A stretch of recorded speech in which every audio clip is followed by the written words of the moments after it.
Okay, para sa ating mga DIYers na katulad ko, pag-aralan naman natin ngayon ang basic components ng ating computer unit.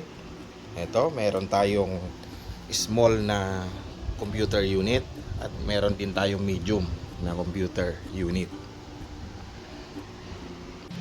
At nandito naman yung desktop monitor ng ating computer unit. Ito yung keyboard at ito yung kanyang mouse. Meron din tayong isang malaking unit dito. Itong computer unit na ito, built-in naman yung kanyang mga components. At nandun yung ating printer. Okay, simulan nating i-discuss ang mga important components ng ating computer unit. Yung mga electronic parts na nakakabit sa loob ng ating computer unit. Una, itong ating RAM o yung tinatawag na random access memory. Meron itong dalawang type, no, na hawak natin ngayon. Itong maliit o yung mini RAM natin, at yung isa, yung original type, no, yung mga pang desktop, yung malalaki. Ito naman may classification na dalawa. Itong brand ng RAM na hawak natin, meron tayong brand na Kingston at meron tayong Samsung, meron din tayong Crucial at itong ating HP. Yan yung ating mga random access memory. Dalawa naman ang classification nito, no, na ginagamit sa ngayon, yung common type. Merong DDR3 at DDR4. Yung DDR naman, paano natin siya malalaman? Pakita natin siya. Yan yung classification niya. Pag nakalagay na PC3, pag may PC3 siya, ibig sabihin DDR3. Pero yung iba naman nakalagay DDR3 o DDR4 talaga. Kung ano yung gagamitin ninyo sa inyong computer. Itong isa, pakita rin natin, no? May iba nakalagay talaga yung DDR4, yan, o DDR3. Yan, diyan niyo makikita siya, no? At yung capacity niya, kung ilan yung gagamitin ninyo, kung ilang gigabyte, no? Ito naman 8 gigabyte. Depende rin sa kakabitan ninyong computer, no, yung allowable na capacity. Itong isa, itong Samsung naman natin, itong hawak natin ngayon, 4 gig na PC4. Ibig sabihin 4 gigabyte na DDR4 naman ito. Okay? Itong RAM natin, matatagpuan natin na nakakabit sa ating motherboard o yung tinatawag nating integrated circuit board ng ating computer unit. Mamaya ipapakita natin kung paano magkabit at magtanggal ng mga RAM o random access memory sa ating computer unit. Next, itong ating CMOS battery o yung coin type battery naman natin. Ito yung nakakabit din sa ating motherboard. Importante rin ang role nito dahil ito yung nag-hold ng ibang mga basic program like yung mga update, date at saka time ng ating computer. Ang size nito ay CR2032 naman. Okay, next na important hardware component ng ating computer unit, itong ating internal disk drive. Ito yung ating internal disk drive. Ito siya. Dalawang type din ang meron tayo nitong ating internal disk drive. Meron tayo yung old type, ito yung HDD o yung hard disk drive. At ito naman yung bagong type niya ngayon, no? Yung SSD na tinatawag o mas mabilis. Ito yung solid state drive naman o SSD. Itong mga internal disk drive natin, pwede mo rin siyang i-convert bilang isang external disk drive, no? Yan. Gagamitan mo lang siya ng cable wire. Ito yung kanyang mga terminals. Ito yung cable naman na gagamitin mo, no, yung adapter siya o itong housing, pwede mo rin siyang gamitan ng housing at itong cable na ito para magawa mo siyang external disk drive. Bibili ka lang ng disk drive housing para magamit mo siya bilang isang external. At ito naman, pwede rin itong cable adapter. Yan, isasalpak mo lang na ganyan, magagamit mo na siya bilang hard disk drive, no? At ito naman, papasok mo lang na ganon. Kung housing naman yung binili mo, i-check mo lang siya na pumasok siya, no? Yan. Kita natin. Yan.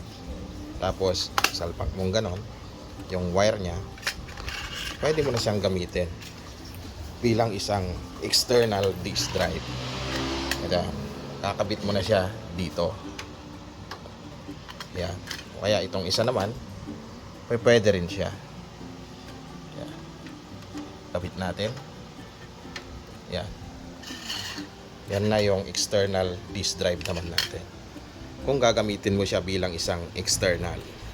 Itong old type na hardware drive natin, kaya tinawag siyang HDD o hard disk drive, kasi merong umiikot dito na disk, no? Yan. May umiikot diyan na disk kapag ito ay ginagamit naman natin.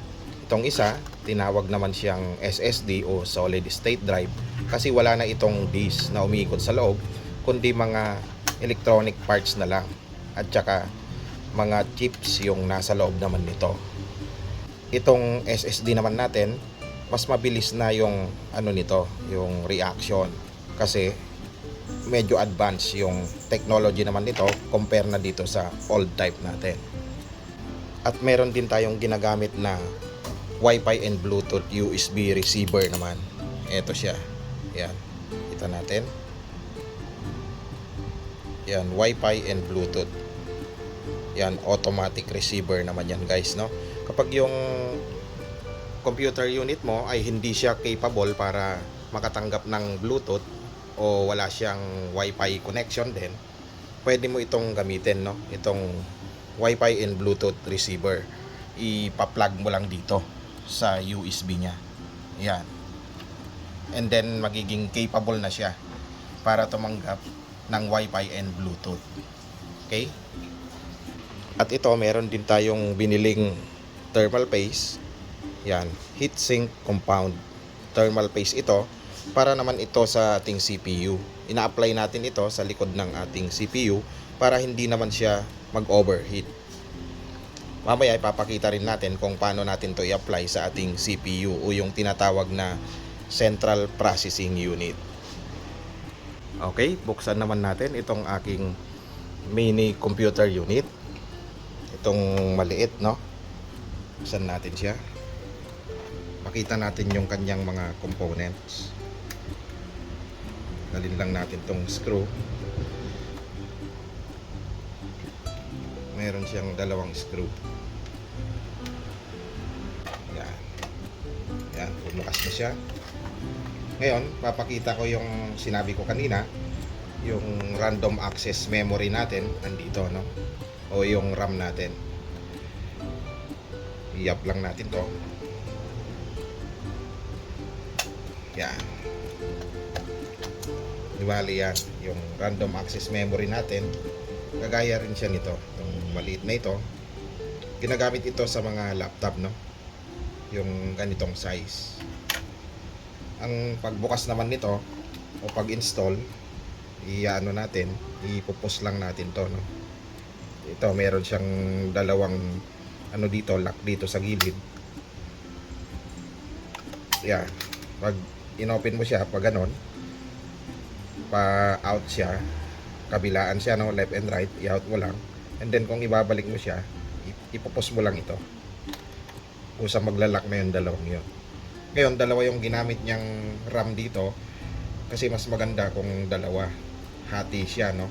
Kung yung capacity ng computer unit ninyo ay 16 gig DDR4, kailangan gumamit kayo ng dalawang 8 gig na DDR4 para mas balanse yung magiging trabaho ng ating RAM. Pakita natin kung paano natin siya tanggalin. I-push uli natin to, left and right, out lang siya. Bubuka ito. Ngayon, pag bumuka ito, hahatakin mo lang ito. Yan.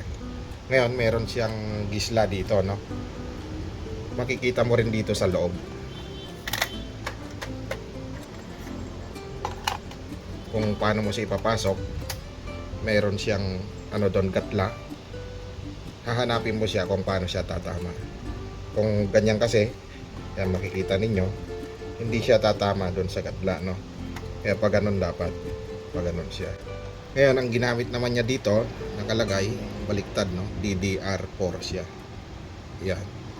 Pero gaya ng sinabi ko kanina, depende sa computer unit ninyo kung anong gagamitin, kung DDR4 o DDR3, no? Ito siya. Ito yata sa kabila. Kagaya nito, no? Kung makikita ninyo, yan ang ginamit naman nito. Sabi niya PC3, ibig sabihin DDR3 ito. Hindi naman siya compatible dito, no? Ngayon kung ganon, humanap kayo ng DDR4 kagaya nito. Ang nakalagay naman dito, yan siya, may nakalagay na DDR4 naman doon. DDR4 yung specification naman nito. Ayan. Yung gatla, dito siya sa kabila. Pasok natin ganon. Mararamdaman nyo siya kung pumasok sa gatla. Kasi papasok yung mga terminal, no? Yan, wala na yung terminal. Pupos nyo na lang ito. Pag pinos nyo ito, bubuka yung magkabilaan. Magpipit na siya. Yan, dalawa yung ano natin, random access memory. Mas maganda kung gamitin ninyo parehas yung slot para mas mabilis yung computer ninyo kapag nag-upgrade kayo. Makikita nyo rin to sa mga laptop, no? Kasi ganito yung size nung sa laptop. Okay, balik natin.